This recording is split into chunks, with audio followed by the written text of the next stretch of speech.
शुरू करता हूँ यशुआ हा मसीह के नाम से जो बड़ा मेहरबान और नहायत रहम करने वाला है, जिसके आगे हर एक घुटना झुकेगा, खा आसमानियों का हो, खा ज़मीनियों का, खा उनका जो ज़मीन के नीचे हैं। MCM यूनिवर्सिटी के तमाम स्टूडेंट्स और मुबारक मिनिस्ट्री में खिदमत करने वाले शामिल भाइयों बहनों को सलाम, शलूम, जय मसीह की। तमाम उन साथियों को जो फ्रेंडशिप एवेंजलिज्म में मसरूफ़ हैं, सलाम। आइए हम अपने सेशन की तरफ बढ़ें। आज हमारा मजमून है नेक अमाल का क्या फ़ायदा है। मत्ती की इंजील में लिखा है कि खुदावंद ने फरमाया कि नेक अमाल करो ताकि दुनिया उसे देखे और तुम्हारे आसमानी बाप की जो है वो तारीफ हो, आसमानी बाप की वाह वाह हो। और उसके बाद फिर हम देखते हैं कि लूका की इंजील में कहा गया कि नाराज़गी की दौलत से आसमान की बादशाही के लिए दोस्त पैदा करो। अगर एहदी साहब से ये सवाल किया जाए और पूछा जाता तो उन्होंने क्यों नहीं माल जमा किया, क्योंकि जिसको इस बात का भेद मिल गया है उसका दिल दुनिया की चीज़ों पर नहीं लगता। वो फिर एक ऐसा खजाना बना लेते हैं, ऐसा बैंक बना लेते हैं जहां पर उनका मन लग जाता है और वो उसी को भरते रहते हैं। 20,000 से ज्यादा बच्चों के साथ वो बल्कीस एदी और फिर अब उनके वालिद की जगह पे अब्दुल सत्तार एदी लिखा हुआ है। ये कैसा शख्स है, इसका कौन सा मजहब है? अगर देखा जाए तो मसीहत कोई मजहब नहीं है। मसीहत मजहब नहीं, जो यहूदियत है मूसवी शरीयत के, वो मजहब है। मजहब का मतलब है जिसमें कानून और ज़ाब्ते दिए जाते हैं। मसीह ने मजहब नहीं दिया।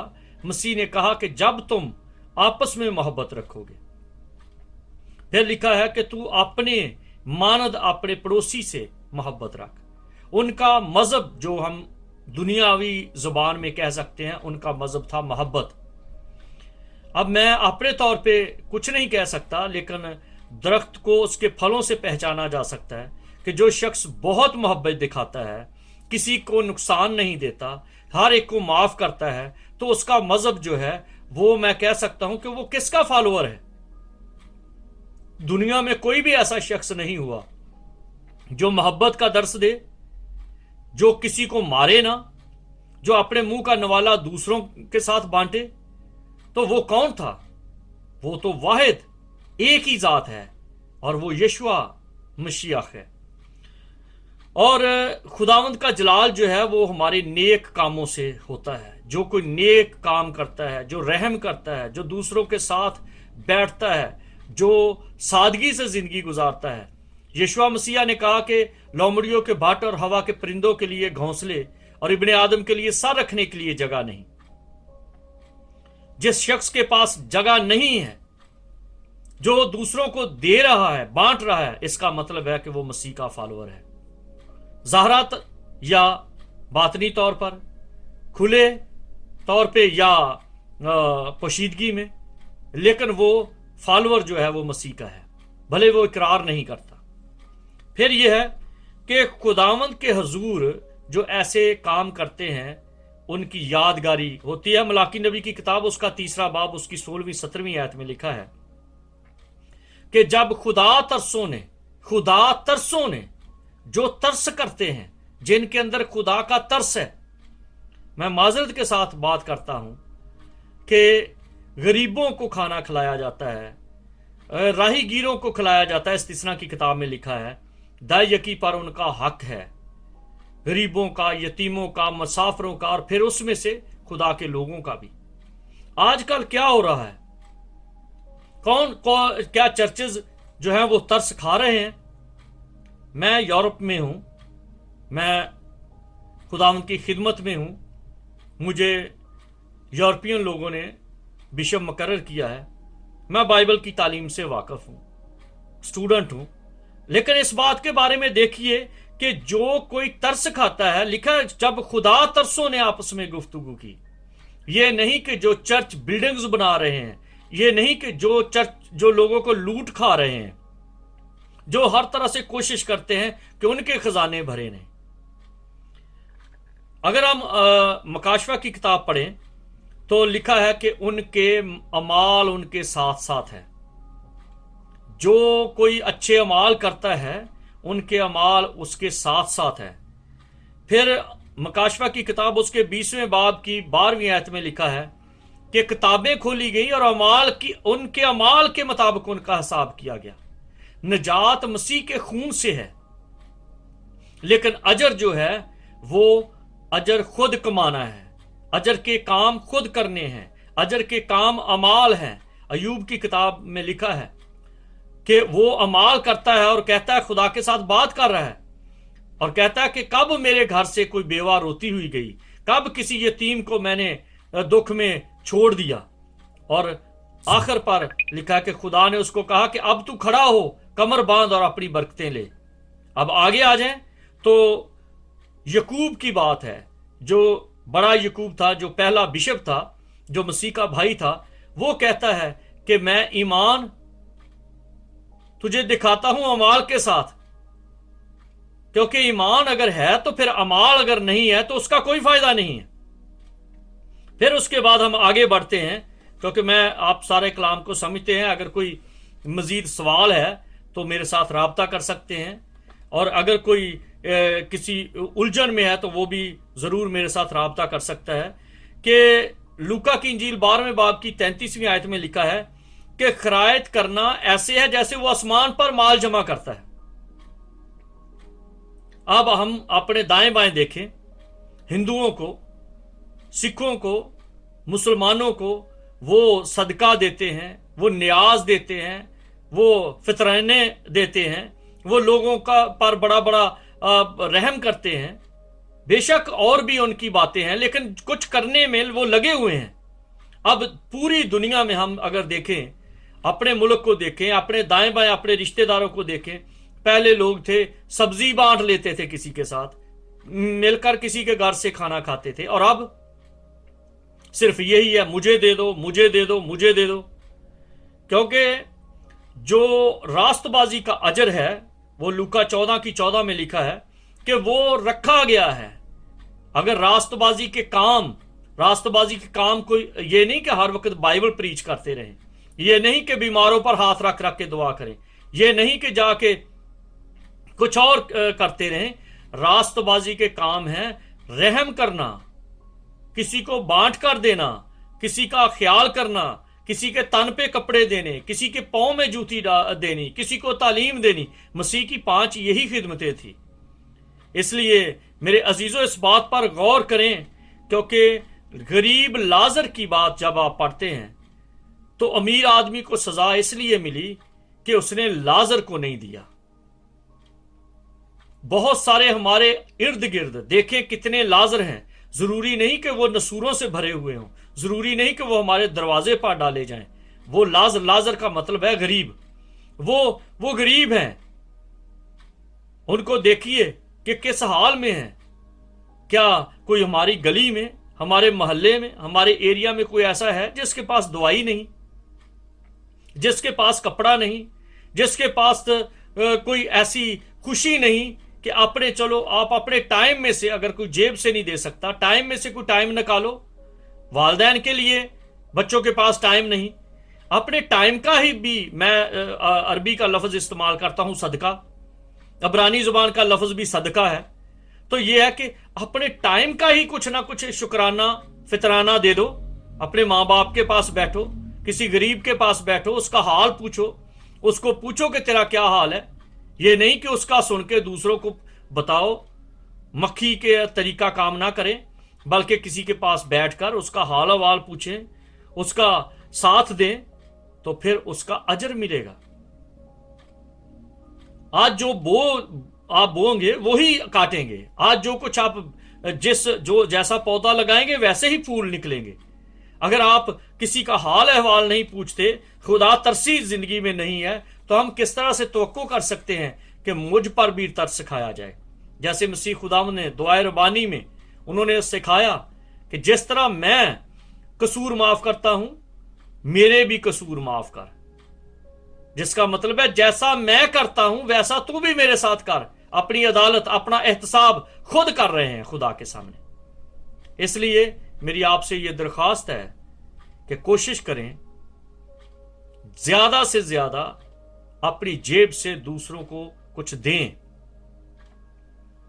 पादरियों के पास बहुत सारे खादम हैं जो खिदमत कर रहे हैं, उनको महकमे की तरफ से कई रिटायर्ड हैं और पेंशन मिल रही है, तो वो फिर भी जाते हैं, दिहाड़ी लगाते हैं। वो ये नहीं करते कि वही पैसा किसी गरीब को दे दें, उनको तो पेंशन मिल रही है।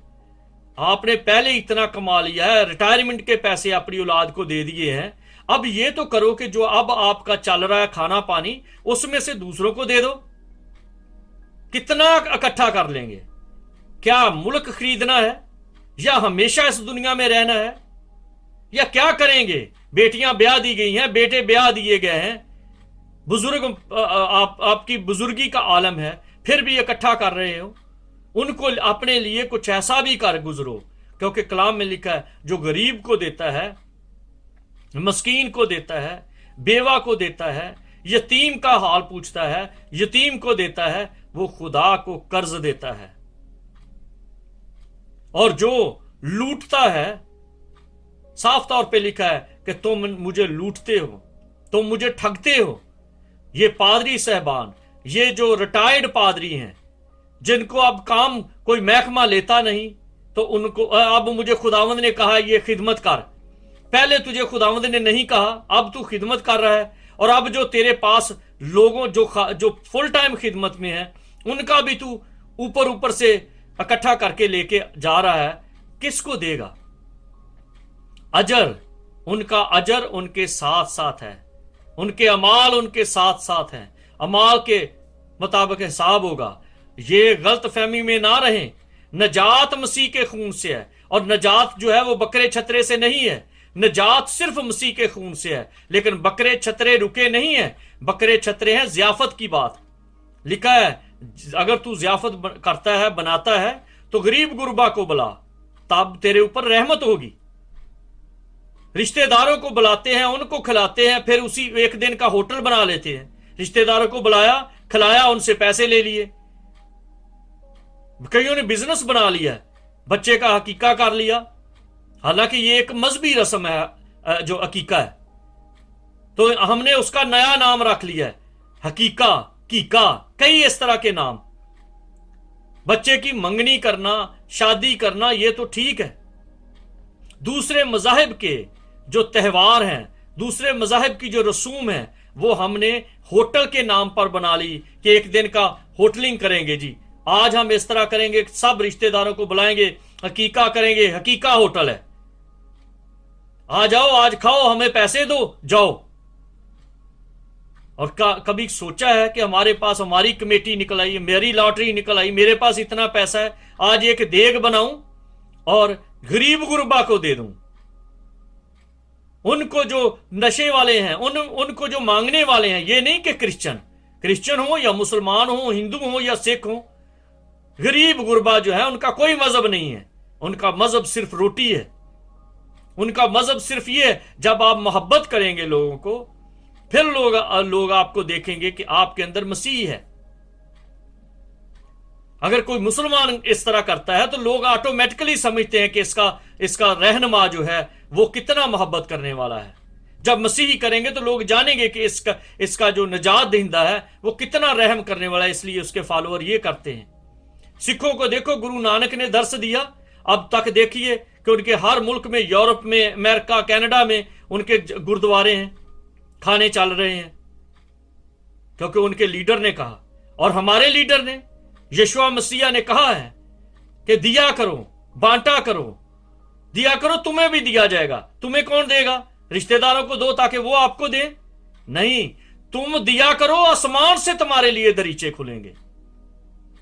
हम कहते हैं हमें बिजनेस करना नहीं आता। मैं कहता हूं ये झूठ बोलते हैं। आप तो बहुत बड़े बिजनेसमैन हैं। आप तो एक दिन में होटल बनाते हैं, एक दिन में शाम को 50-60 हजार इकट्ठा कर लेते हैं। आपकी तरह का तो कोई बिजनेसमैन है ही नहीं। होटल बनाते हैं, उस हकीका होटल। मंगनी होटल, छुआरा होटल, मुंह दिखाई होटल, पता नहीं क्या क्या नाम रखे हैं। और उस दिन इतनी देगें पकती हैं, ये किया जाता है, सलाद भी होते हैं, झंडियां भी लगती हैं, लाइटें भी लगती हैं, सब कुछ होता है, पैसा भी इकट्ठा होता है। लेकिन बाइबल का तरीका यह है कि जब तू करे, ज़ियाफत करे, तो जा गरीब गुरबा को बुला ताकि तेरे लिए अजर हो।